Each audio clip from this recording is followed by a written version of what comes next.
Você está ouvindo? A floresta tem voz de mulher. Projeto experimental do curso de jornalismo da Universidade Federal de Rondônia, com produção e apresentação de Olavo Bilac.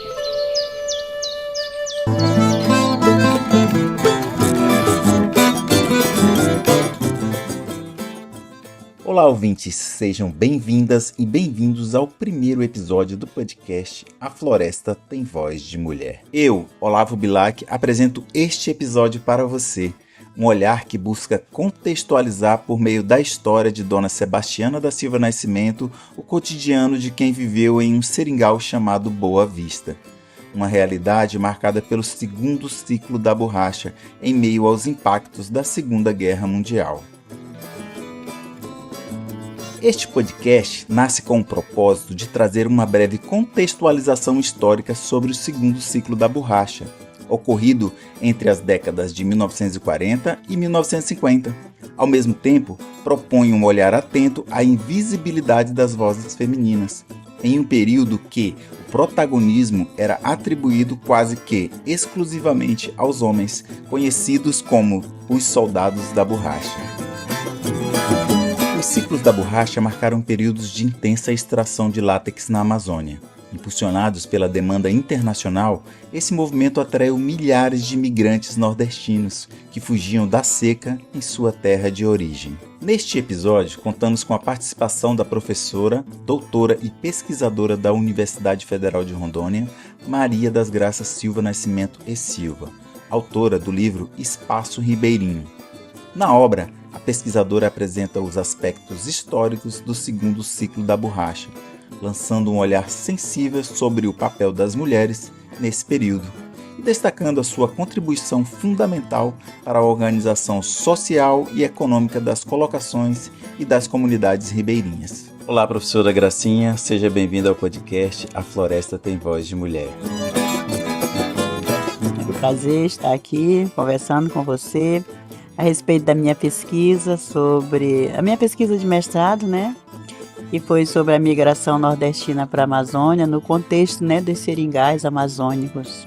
Professora Gracinha, a gente lê o livro, a gente, né, está trabalhando nessa pesquisa aí, e eu queria primeiro, né, antes de tudo, uma fala sua, né, sobre o que você pode trazer sobre o ouvinte, sobre a compreensão do ser mulher, né? O lugar de fala, no contexto de academia. O que você pode trazer para a gente, para os ouvintes? Bom, primeiramente, foi uma... Não vou dizer que foi uma descoberta, mas assim, um grande interesse de dialogar com as mulheres. E ela veio a partir da minha pesquisa de mestrado. Eu sempre me interessei, sempre me importei com as mulheres, né? Então eu sou uma mulher que enxergo outras mulheres, que trago essas mulheres para esse debate e ter essa visibilidade também. Eu não falo pelas mulheres, falo com as mulheres, porque é importante marcar isso, né? Não eu falar por ela, mas elas ter também esse espaço de fala e eu estar dialogando com elas. No livro Espaço Ribeirinho, professora, como você identifica a presença feminina na construção do espaço social amazônico durante o segundo ciclo da borracha? As mulheres, elas tiveram uma participação na organização social, econômica, nas colocações de comunidades ribeirinhas nesse período? Olha, as mulheres, elas foram fundamentais para que mantesse os homens nos seringais.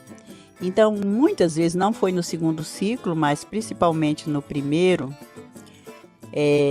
o patrão, né, que trazia essas pessoas, o dono do seringal, o seringalista, né, ele dizia para os seringueiros que eram solteiros: se você cortar muita seringa, você vai ter direito a uma mulher. E eu vou colocar uma mulher na sua colocação. E aí ele cortava bastante seringa para ter direito a uma mulher. E essa mulher, ele não podia maltratar, ele não poderia bater, não poderia machucar, ele não poderia... Era um contrato. Eu te dou essa mulher porque você merece, porque você cortou seringa. Mas ela é uma propriedade do seringalista, é dele, é um produto. Então, é que nem um produto, né? Então, muitas vezes eles mandavam buscar essas mulheres. E é registrado também na literatura essa participação dessas mulheres nos seringais. Então, essas mulheres, muitas vezes, elas não cortavam seringa. Ela ia para manter esse homem no seringal, poderia ter filho, mas ela não era para cortar seringa. Em outras situações, as mulheres já nasciam no seringal de pessoas, né, que já moravam, que já era seringueiro, então da família. Então, muitas vezes, essa pessoa que vinha solteiro, sozinho, casava com essas mulheres que já estavam, com essas mocinhas que já estavam nos seringais. E isso tem uma importância muito grande no sentido de socializar, de ter uma vivência nos seringais a partir da presença das mulheres, das crianças, dos jovens, né? Então, assim, é de uma importância porque quem conhece o interior da floresta, quem conhece o trabalho duro do seringueiro, quem conhece as condições de sobrevivência no seringal e sozinho, eu acredito que nenhuma pessoa em sã consciência ficaria. Mas a mulher, ela propiciou isso.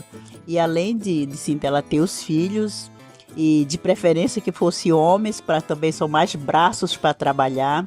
Então a gente tem registro na literatura de crianças que começaram a cortar seringa a partir dos 7 anos, né? Então 7, 8, às vezes até 6 anos, cortando seringa junto com a família. Então tem muito isso, do trabalho das mulheres, do trabalho das crianças e dos jovens. E isso manteve essa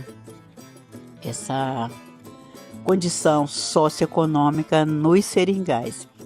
Professora, no seu estudo, na sua pesquisa de mestrado, é possível afirmar que as mulheres tiveram um papel fundamental na consolidação das comunidades que surgiram ou se fortaleceram entre 1940 e 1950? Sim, elas tiveram um papel fundamental nessa consolidação de suas comunidades. Elas eram sempre as pessoas responsáveis pelos festejos, pelas festas, o fazer da comida, receber as pessoas, está ligada à questão do santo padroeiro. E é muito interessante que, principalmente, as pessoas que migraram do Nordeste para a Amazônia, quando formaram família, eles migrou também junto com esse nordestino o santo padroeiro. Então é muito comum eles comemorarem ou festejarem o santo que eles cultuavam no Nordeste. A história oficial da borracha que a gente escuta tradicionalmente destacou os homens, né? Então, na sua visão, por que a participação feminina foi tanto tempo invisibilizada? Olha, isso é histórico, né? Então você tem uma sociedade que nós temos um sistema que é o patriarcado, né? Que cria toda uma legislação, que cria outras formas de aprisionamento das mulheres. Então, o sistema do seringal não poderia ficar de fora, né? Então, assim, em todas as dimensões da nossa história, as mulheres, elas foram invisibilizadas. Seja ela aqui no Brasil, seja ela na Europa, seja ela na África. Agora sim, alguns continentes, como eu falei da Europa, mas nós temos uma diferença entre nós e as europeias, porque a história de algumas mulheres foram registradas. Então, elas foram registradas e elas foram vistas. Não foram todas, mas boa parte, né? Nós não temos essa história de visibilidade e de escrita. Então, desde o processo de colonização, a partir da vinda dos portugueses, né, para o Brasil, ou de outros também, de outros países, as mulheres já foram deixadas de lado. Então, assim, não houve esse registro, essa visibilidade das mulheres e sim dos homens. Eu li recentemente uma história de uma jovem que cortou seringa na época, período da borracha. Ela tinha 16 anos. E aí ela foi cortar a seringa e você foi no seringal do Amazonas, né? Essa menina cortou tanto seringa com 16 anos que ela assustou o patrão dela.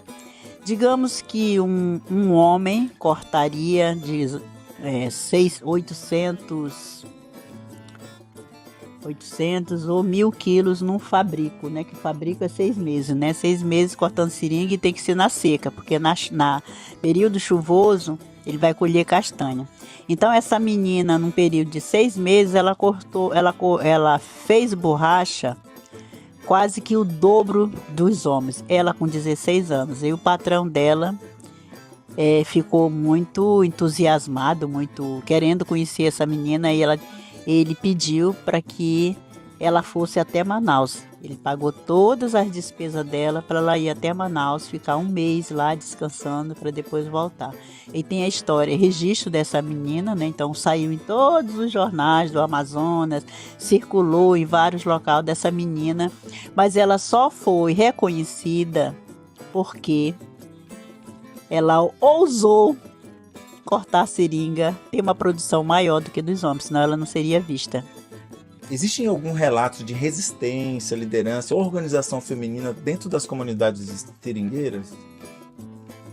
Sim, existe sim. As mulheres que estão na reserva extrativista, existe um movimento muito forte, né, das mulheres da reserva, então elas têm movimentos, elas têm associação, elas estão em sindicatos, elas estão nas cooperativas, reivindicando melhoria na qualidade de vida da sua comunidade. É interessante, a pauta das mulheres, ela sempre leva em consideração a família, a comunidade e o coletivo. Então não é só para ela, eu só quero que o meu filho estude, eu quero que tenha determinadas questões para minha família. Não, ela pensa no coletivo. Então o movimento de mulheres extrativistas ainda é muito forte. Não só em Rondônia, no Amazonas e principalmente no Acre, né? Porque o Acre foi um dos primeiros estados, a partir de Chico Mendes, a pensar esse modelo de seringal sem patrão, que são as reservas extrativistas, que é uma nova forma, né? Um novo formato de seringal. Então as mulheres sim estão presentes, elas têm muita visibilidade, elas têm uma agenda, elas têm pauta. E aí não só as mulheres dos seringais, mas as mulheres indígenas, as mulheres quilombola, as mulheres ribeirinhas. Então você vai conhecendo esse coletivo e às vezes representando a comunidade e associação, e você vê as lideranças. Por exemplo, eu visitei várias comunidades quilombola, não só aqui em Rondônia, mas fora, em outros estados, onde a liderança do quilombo são das mulheres. Então as mulheres estão chegando nesses espaços que para ela era difícil chegar nesse espaço de poder, nesse espaço político e nesse espaço de representação. Professora Gracinha, já finalizando, né, eu queria agradecer já de antemão, né, sua participação, né, a dona Sebastiana que está aqui assistindo também e ouvindo, e a gente vai ter muita... Concordando ou não. E as histórias delas são sensacionais, os episódios estão muito bons. Eu queria deixar você com um espaço, né, de fala sobre filha de seringueiro, né, e de esposa de seringueiro. Né, os seus pais foram seu pai foi seringueiro, sua mãe esposa de seringueiro. Que fala você deixaria dessa experiência que eles tiveram, algumas vivências que você teve também, e até mesmo contextualizando a sua pesquisa e o livro Espaço Ribeirinho, né, que contextualiza toda essa história e dentro tem o protagonismo também feminino, né, que muitas vezes a gente muitas vezes é invisibilizado. eu queria deixar esse espaço de fala para você falar sobre isso, sobre ter os pais, né, que viveram essa época, o segundo ciclo da borracha, como filha, como pesquisadora hoje, né? E esse espaço é seu. Então, e para mim é uma satisfação muito grande e eu nunca neguei minha história. Cheguei aonde eu cheguei graças à minha família, né? Meu pai que entendeu que a gente, para melhorar de vida, tinha que estudar. Então meu pai saiu do interior do Seringal, trouxe a gente para a cidade para estudar. E ele voltou tempos depois. Ele ficou acho que uns 20 anos trabalhando na cidade, mas o espaço dele sempre foi o da floresta, de estar em contato com a natureza. E a gente respeita muito, porque ele nasceu e viveu, acho que até uns 50 anos no Seringais, né? Então ele sempre teve esse sentimento de voltar. E aí ele trouxe a nós, na época já de estudar, para que a gente pudesse estudar. Bom, eu estudei, fiz o curso de geografia na universidade, depois eu fiz meu mestrado, onde e essa minha pesquisa do mestrado, né, que é o Espaço Ribeirinho, Migrações Nordestinas para a Amazônia, e foi muito inspirada na minha família, né, que eu ouvia muitas narrativas do meu pai, da minha mãe, da família, porque é tudo de seringueiro mesmo, o que estava mais próximo, narrando isso. Eu disse, mas a gente não encontra isso na história, a gente não encontra isso na escrita. E as pessoas já morrendo, porque soldado da borracha naquela época já tinha uns 60, 70 anos, né, quando eu fiz, que migraram muito jovem, né, para a Amazônia, outro com mais de 20 anos, mas a maioria com 18 anos. Então já estava numa idade bem avançada. E fui inspirada nisso, né? E durante a minha pesquisa foram muitas descobertas. E eu procurei sempre valorizar esses saberes, esses conhecimentos. E é uma história que está desaparecendo, porque você não encontra mais soldado da borracha. Se você encontrar um soldado da borracha vivo, é muito raro. Meu pai foi um soldado da borracha, ele morreu, vai fazer 3 meses, ele tinha 96 anos, era a nossa memória, né, que relatava tudo. Então foi um dos últimos soldados da borracha vivo, que tinha essa narrativa. E a gente aproveitou muito para escrever. Gosto muito de fazer esse resgate de saberes, registrar. É isso, e gratidão e sucesso no seu trabalho. Eu conversei com Maria das Graças Silva Nascimento e Silva, professora, doutora e pesquisadora na Universidade Federal de Rondônia, autora do livro Espaço Ribeirinho. Ao longo da conversa, abordamos a contextualização histórica do segundo ciclo da borracha, destacando o protagonismo e a importância das mulheres neste período. No próximo episódio, vamos conversar com Dona Sebastiana, testemunha viva do segundo ciclo da borracha em meio à Segunda Guerra Mundial, e descobrir como eram as festividades religiosas e as celebrações da época em que ela vivia em um seringal chamado Boa Vista. Vamos descobrir como esses momentos eram vividos e compartilhados. Não perca esse próximo encontro cheio de história e tradição. Eu sou Olavo Bilac e você está no podcast A Floresta Tem Voz de Mulher. Você ouviu? A floresta tem voz de mulher. Projeto experimental do curso de jornalismo da Universidade Federal de Rondônia, com produção e apresentação de Olavo Bilac.